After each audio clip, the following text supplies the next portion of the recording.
4 हफ्ते जब डिक्लेरेशन के साथ प्रार्थनाएं होंगी, मैं आपको बता रहा हूं, मैंने हेवन को आपकी लाइफ के ऊपर ओपन होते हुए, शैतान के गढ़ों को टूटते हुए, गोलियत आपके पांव पर गिरते हुए, बड़े बड़े गोलियत को गिरते हुए आपकी लाइफ में सब झूठे कामों को निकलते हुए मैंने देखा है।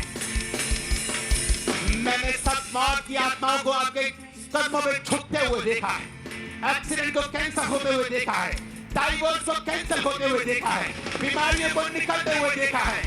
आमीन। मेरे को खड़कने वाला चाहिए शैतान के खाना। हालेलुया। लेकिन इससे पहले कि हम डिक्लेरेशन करें, मैं नहीं चाहता कि हम में ऐसे लोग हों जो वचन को ना समझने वाले हों और वो डिक्लेरेशन को एक जादू और एक टोने और एक टोटके की तरह करें कि वचन में ऐसा लिखा है, बोलने से ऐसा हो जाता है, हम भी बोलेंगे। लेकिन वो दूसरा स्टेप है। पहला स्टेप है परमेश्वर के साथ मेल मिलाप करना, तौबा करना, यानी पानी का बपतिस्मा लेना, अपने पापों और गुनाहों को छोड़ना, एक ही परमेश्वर यानी प्रभु यीशु मसीह की अधीनगी में आना, उसी को अपना उद्धार करता मानते हुए उसी को मानना, अपना सिर उसके सामने झुकाना और उसके बाद उसके वचनों को पढ़ना और उसके वचनों पर चलना। और उसके बाद फिर आता है डिक्लेरेशंस, घोषणाएं। दाऊद ने क्या किया? आपको क्या लगता है? दाऊद ने पहली घोषणा की जब वो शाऊल के सामने था। उसने कहा, शाऊल, जब मैं ऐसा पिता की भेड़ बकरी को चराता था तो मैं शेर भालू को मार देता था, बालों से पकड़ के मार देता था।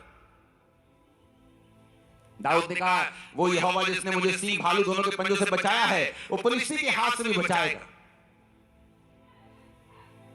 तो दाऊद ने पहली घोषणा की शाऊल के सामने। मैं भी ऐसी घोषणाएं मुझे याद किया करता था, कई बार लोगों के सामने, अपने परिवार के सामने, कई बार विरोधियों के सामने, कई बार अपने जो रिश्तेदार मुझे कोसते थे, त्यागते थे मुझे, वो तो धर्म में अपने वापिस आएगा, पछताएगा, उनके सामने मैं घोषणाओं को करता था। घोषणाओं में ताकत है। कई बार तुम्हारी चाचे की लड़की आके तुम्हें पूरी तरह से मिट्टी में मिला देती है। तू ईसाई, ले तेरा कख नहीं बनना, तू एक दिन वापस आना, और तुम चुप रहती हो। ये चुप रहना नहीं है, तुम श्राप ले रही हो अपने ऊपर और अपने बंधनों को खुद स्वीकार कर रही हो। कहां चुप रहना है? जब तुम्हारा माँ बाप तुम्हें डांट रहा हो, तुम्हें चुप रहना है। लेकिन जब कोई और हो और तुम्हारे विश्वास को चोट पहुंचा रहा है, तुम्हारे ऊपर गलत घोषणाएं कर रहा है, नेगेटिविटी बोल रहा है, तब तुम्हें घोषणा करनी होती है।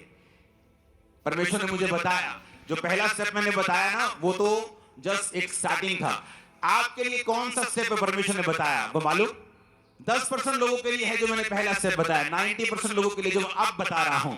परमेश्वर ने कहा, मेरे लोग मेरे साथ अच्छे संबंधों के बावजूद भी गोलियत के नीचे रहते हैं, क्योंकि वो घोषणाएं नहीं करते अपने लिए।